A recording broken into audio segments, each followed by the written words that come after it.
Het jy die Heilige Gees? Baie keer soek mense nou of enige ander teken om te hoor of jy die Heilige Gees het. Nou, een van die eerste tekens is tale praat, of jy kan profeteer, of jy kan 'n woord van kennis hê, wysheid hê, jy kan vir siekes bid, 'n gawe van geloof hê. Maar ek dink 'n teken dat jy die Heilige Gees het, jy dra die vrug van die Heilige Gees. Onthou wat sê die woord van die Here, 'n goeie boom sal aan sy goeie vrugte geken word, 'n slegte boom aan sy slegte vrugte. So, die vrug van die Heilige Gees, is dit in jou lewe? Nou gaan lees 'n bietjie Galasiërs 5 vers 22 wat praat van die vrug van die Heilige Gees. Nou ek dink, as jy nou vir my sê, maar ek's 'n kind van die Here, ek's 'n Christen, ek is iemand wat bid, ek's iemand by die Here uitkom, maar ja, jy's onbeskof, en ek dink ons almal is haastig en maak 'n ou foutjie, so dit is nie waarvan ek praat nie. Ek praat van iemand wat net met almal wil beklei. Hy kan nie eers ordentlik groet nie, is nie vriendelik nie, is nie geduldig nie, is altyd kritiserend. Dan wonder ek, het jy die Heilige Gees in jou? Want jy sal geken word aan jou vrugte. Wat se vrug het jy? Het jy die vrug van die Heilige Gees? Nou wat ek agtergekom het, as ek my eie vrugte het, is dit vrugte wat nie hou nie. Dis vrugte wat sleg raak, dis vrugte wat groot moeite kos, en ek kry dit net nie reg nie. Ek kry dit net nie reg nie. Die Here weet ek kry dit nie reg nie. Maar as die Heilige Gees binne in my werk, en ek laat toe dat die gemeenskap, die fellowship, die vriendskap van die Heilige Gees binne in my werk, dan is die vrugte daar. Nou, ek dink nie jy kan vir die Here vra, Here, gee my 'n bietjie meer liefde, of gee my 'n bietjie meer geduld, of gee my 'n bietjie meer selfbeheersing, gee my 'n bietjie meer dit, of gee my dit nie. Ons bid soos Johannes wat sê, Here, ek moet minder word, nie moet meer word. Hy bid eintlik, hy sê, Here, U moet meer word en ek moet minder word. So, God moet meer word in jou lewe. Hierdie gemeenskap, hierdie fellowship, hierdie Heilige Gees met jou praat, moet meer word.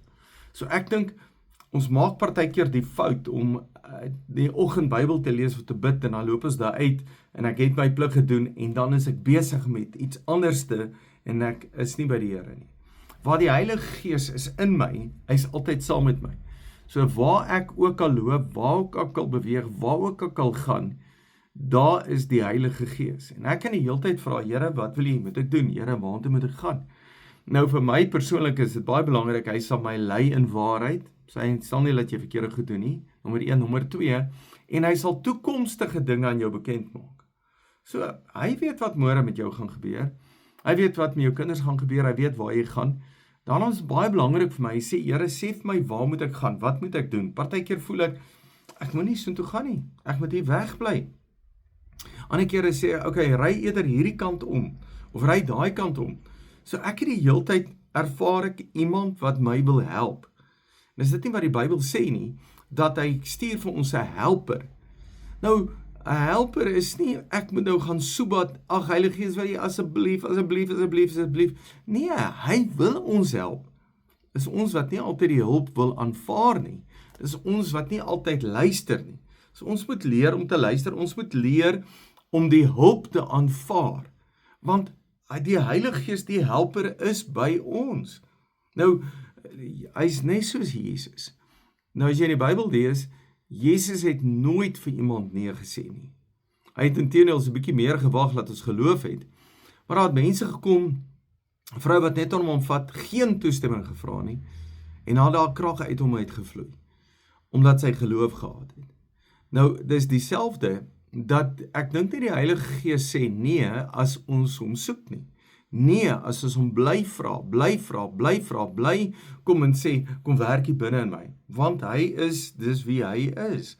Is nou weer die skrif vir die week, 2 Korintiërs 13 vers 13, hy sê, mag die genade van die Here Jesus Christus, die liefde van God, en die gemeenskap, die fellowship, die kuier van die Heilige Gees, met julle almal wees. Beteken dis outomaties daar nie, jy moet dit vandag toelaat in jou lewe, dat die Heilige Gees daar in jou is. Dankie dat jy luister, kom ek bid vir jou. Here, ek bid vir elkeen wat luister, en dat hulle net sal ervaar, dat eers met hulle, U wil hulle help, dis wie U karakter, U is 'n helper, wat hulle wil help. Dankie vir U goedheid, in U naam, amen. Dankie, jy's 'n great blessing.